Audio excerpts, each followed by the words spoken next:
All right, let's dive into colonial India between 1857 and 1947. Definitely a fascinating period. It's amazing all the stuff you sent over. Hmm. Historical accounts, academic papers, even some personal stories. Yeah. And they all kind of point to the same thing. Oh, yeah. It seems like in colonial India, newspapers and journals, they weren't just reporting the news. Right. They were actually shaping it. Maybe even sparking resistance to British rule. It really is incredible to think about the power of the press, Yeah, Even before we had things like the internet or social media, absolutely. just the printed word on paper, mobilizing people. Exactly. So our mission today is to figure out how this whole modern public sphere emerged in colonial India. Oh, okay. How did it become a tool for political change? And what kind of impact did it have on society? Hmm. Well, a good place to start is by realizing that India already had these really vibrant communication networks. Right, like all those bustling marketplaces, Right, the exactly. debates and everything. Yeah, lively debates, yeah. But think even further back. Temples, for example. They weren't just places of worship. Okay, yeah. They were social hubs where people would gather and exchange ideas, build alliances, even political ones. Right. So these pre-existing networks kind of set the stage, Yeah. for the public sphere that was totally transformed once the printing press arrived. Okay, so the printing press arrives from Europe. Yep. That's a game changer. Absolutely. And suddenly, newspapers and journals start appearing in all these different languages, including Urdu.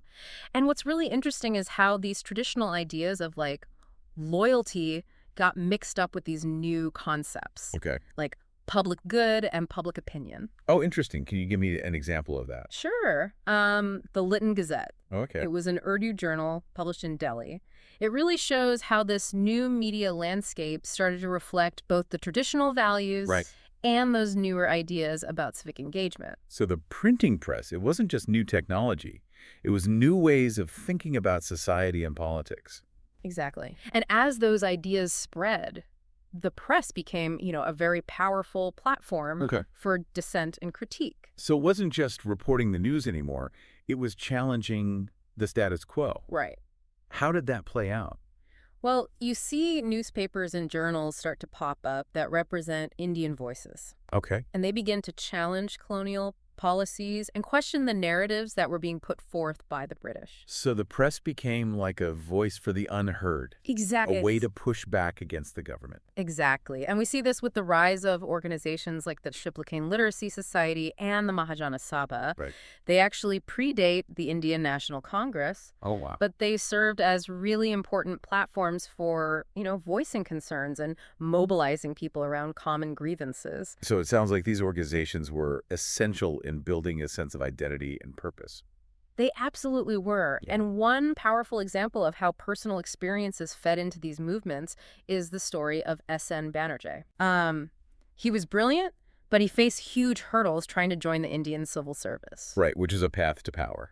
Exactly, but it was mostly closed off to Indians. Right. And when he was finally dismissed on what many considered flimsy ground, Wow. it resonated with tons of people who were experiencing similar discrimination. That must have been incredibly frustrating for him. Oh, it was. But this experience, it fueled his passion to create change. He went on to found the Indian Association in Calcutta in 1876, Okay. really showing how personal struggles could actually ignite these larger movements. Yeah. And I bet the press probably played a role in amplifying his message Absolutely. and connecting him with people. Newspapers and journals were essential, Yeah. for spreading nationalist ideas, mobilizing people towards the fight for independence. Think of people like Vivekananda and Bankim Chandra Chatterjee. Their writings, which circulated widely in print, they ignited a sense of cultural pride Okay. and reinterpreted history through an Indian lens. So the press was helping to create an Indian identity separate from the colonial one. Yes, and it helped fuel a burgeoning nationalist movement. But there's another side to this story, Okay. a bit more complicated. While the press was uniting Indians against British rule, Right. it also unfortunately contributed to divisions along religious lines. Wait, so the press was both uniting and dividing at the same time? Yeah, it sounds paradoxical, but that's history for you.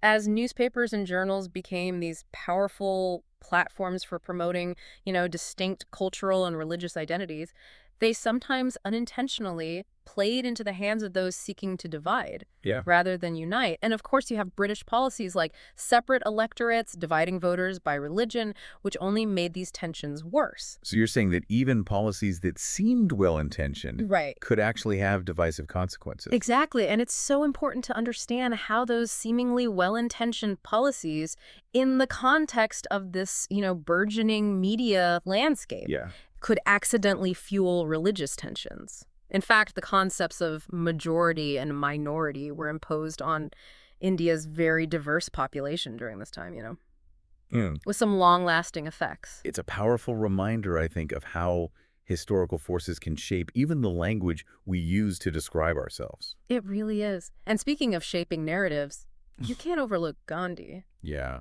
and his very unique approach to utilizing the press. right. I've always been fascinated by how he was able to mobilize millions of people Right. through peaceful means. Yeah. How did the press play into that? Well, Gandhi, he recognized the immense power of the press. Yeah. And he used it brilliantly. Newspapers and journals, they became his tools for organizing protests, spreading his philosophy, and reaching a way wider audience than he ever could have with just speeches. So he turned the press into like an instrument for a peaceful revolution. It wasn't about inciting violence. It was about swaying hearts and minds through words. Exactly. He understood the power of public opinion and how the press could shape it.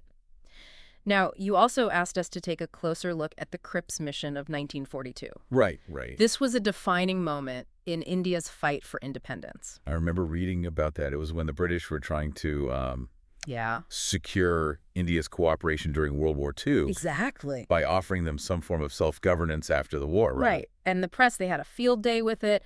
Newspapers and journals were just buzzing, analysis, opinions, reports on the proposals and reactions from different political groups. Oh, wow. So it was a time of intense public debate, Totally. fueled by the press. And all of this was happening with the backdrop of a global war. Yeah, yeah. India caught in the middle. Right. So the stakes were incredibly high. Okay, so we've got this rapidly evolving public sphere, a press that's a powerful tool for unity and division, and a pivotal moment like the Cripps Mission. It's getting really complex. That's the beauty of history, right? Yeah. Full of twists and turns and interwoven threads.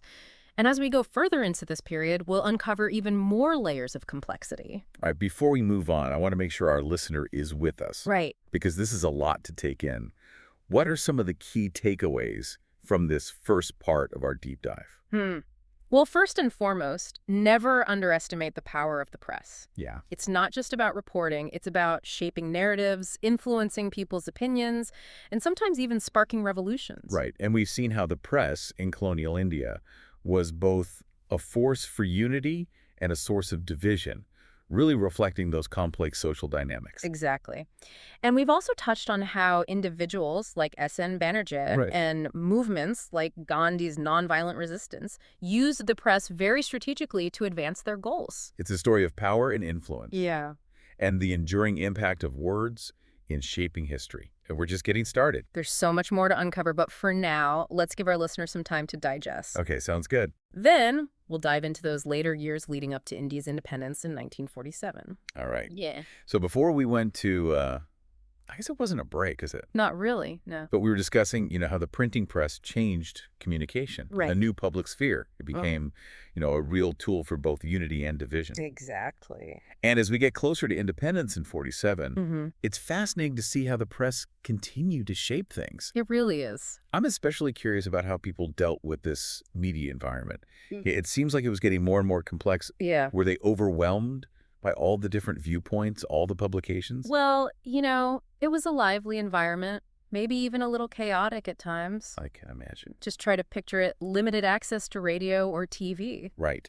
Newspapers and journals were the main source of information. Wow. So they had a lot more influence than the press does today. Without a doubt. People relied on them for, well, everything. News, analysis, even entertainment. They would read their newspapers, then discuss with friends and family. They went to rallies, Civic engagement was part of everyday life. It really makes you think, have we lost something with, instant news, Yeah, maybe. social media and everything? Maybe. But let's get back to those publications. Okay. Because there was just such a huge variety. We're talking English, Hindi, Urdu, Bengali, Tamil, so many languages, each with their own perspective and audience. It wasn't just one narrative. It was a chorus of voices. Exactly. And you can really see how the debates in the press reflected the politics. You had folks advocating for complete independence, others who, would have preferred dominion status within the British Commonwealth, and then you had those who were pushing for, partition along religious lines. Did the press actually contribute to the push for partition? Or was it just reflecting existing tensions? It's hard to say for certain, but the press definitely amplified the calls for a separate Muslim state. We can't forget about Gandhi. Of course not. He was still a master of the press. Absolutely. Promoting his vision of a unified, independent India. Right. His message of nonviolent resistance, it resonated with so many people. Right. And newspapers and journals were key to spreading that message. It's amazing how different leaders and movements all used the press to influence the public. It wasn't just about reporting the news anymore. Exactly. It was about advancing a specific agenda. That's a great point. And it's really clear in how they covered big events like the Cripps Mission. How did the press shape that narrative? Well, they documented everything. The proposals, reactions from leaders, the debates, even the public's response. All this coverage helped create like a collective memory of this crucial moment. So they were creating an archive. Yeah, in real time. Of how it would be remembered. Wow. Shaping how it would be remembered, right? So they weren't just reporting it, they were influencing how it would be understood. Exactly. And this leads to another really important point, contrasting narratives. You mentioned how some publications, particularly those promoting, cultural or religious identities, could make divisions worse. Yeah. And in the years leading up to independence, we see this play out. Okay. For example, Bankim Chandra Chatterjee, a novelist, he used his platform to promote a sense of Hindu pride and patriotism, but unfortunately his work often portrayed Muslims as the bad guys. And that fed into existing communal tensions. It's like even narratives that were meant to inspire would have unintended consequences. Absolutely, especially in that political climate. Yeah. What about Muslim writers? How did they use the press to, shape their own narrative? Many turned to history, to counter the British critiques of Islam and to foster a sense of Muslim identity. Okay. Take Altaf Hussein Ali. He wrote this epic poem, Musadas. Right.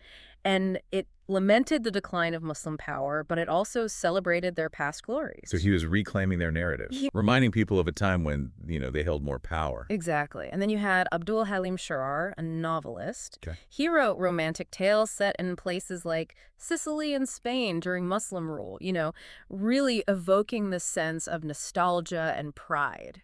It sounds like both Hindu and Muslim writers were using the press to create competing visions of India's past, present, and future. I think that's a great way to put it. Wow. And all of this was happening in the pages of newspapers and journals. Yeah. Across the country. It's a reminder that history is never simple. It's a tapestry of different perspectives, right? Interpretations, and often conflicting narratives. Absolutely. And the press was there, reflecting and shaping those narratives during this key period in India's history. And as we get closer to those final years before independence, I'm curious about how the press dealt with the turmoil and the eventual partition. That's a great question, and it takes us to some really complex aspects of this story. But before we get into that, let's just pause and think about what we've learned so far. What stands out to you?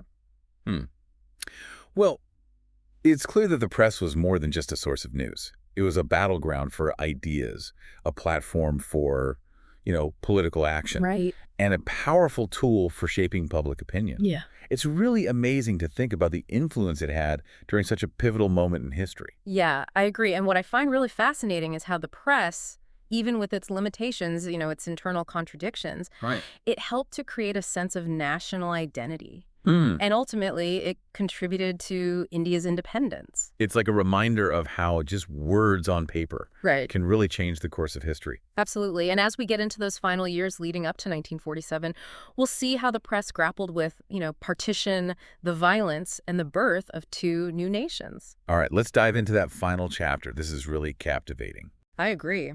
We'll see how they navigated this turbulent period and what role they played in shaping the landscape of India and Pakistan. Okay, so this is at the final chapter. India's independence and partition in 1947. Definitely a time of both hope and, heartbreak. Yeah. That dream of a unified India, It gave way to a divided subcontinent. It did. And I imagine the press was right there in the middle of it all. Oh, they were. They faced immense challenges, with the violence, the displacement of people, and of course all the political maneuvering that led to partition. It was just chaos. Yeah. A dangerous time to be a journalist. Did the press make things worse? Or did they try to, calm things down? It's tough to say. Some publications, unfortunately, they did stir up hatred. Yeah. With, biased reporting and inflammatory rhetoric, a tragic example of how the press, even with good intentions, can sometimes make things worse. Right. Were there any efforts to use the press for, promoting peace? Yeah, definitely. Many journalists, they risked their lives to report on the violence and to call for peace and unity. They documented the suffering, exposed the brutality. They challenged the rhetoric that was fueling the conflict. So it was like this battle for the soul of the nation. Yeah. And is it playing out in the newspapers? Exactly. Journalists had to make tough choices, often facing threats from all sides. Wow. Did the press have any influence on the actual decision to partition the country? It's hard to measure the direct impact, Yeah. but the press definitely shaped public opinion. It reflected the anxieties, the aspirations of the time, the arguments for and against partition. They were everywhere, in the newspapers, and people were really engaged. So even if the final decision was made by, the leaders, Right. the press created the context for those decisions. Exactly. It was the platform for these crucial issues, the place where they were debated, analyzed, and ultimately internalized by the public. It's interesting how those conversations from so long ago are still relevant today, like the issues of identity, belonging. They were so central to partition. They were. And they're still important in India, Pakistan, Bangladesh. Absolutely. It really highlights the impact of that period and how the press shaped our understanding of it. As we're wrapping up here, I want to go back to that idea of a public sphere. Yeah. How did the press, even with all the chaos of partition, help to develop a public sphere in India? That's a great question. Even with the challenges, the press still provided a space for debate and for dissent. Even after independence, newspapers and journals, they remained vital platforms for holding the government accountable, challenging policies, giving voice to the people. So the press helped to build a foundation for a democratic society. Exactly, where freedom of expression, the right to dissent were, at least in principle, protected. And that legacy continues. The press in India, even with new challenges in this digital age, it still shapes public discourse, holds power accountable. It gives a voice to those who might not otherwise have one. It's a reminder of how important a free press is. Yes. Not just in India, but everywhere. It is. And it shows us that we need to engage with the media critically, recognize its potential for both good and bad, and support those journalists who are committed to truth and accountability. Well said.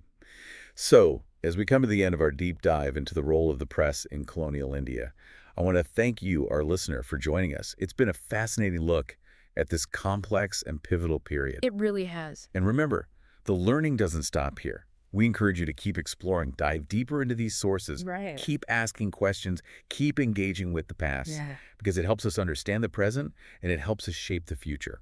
Until next time.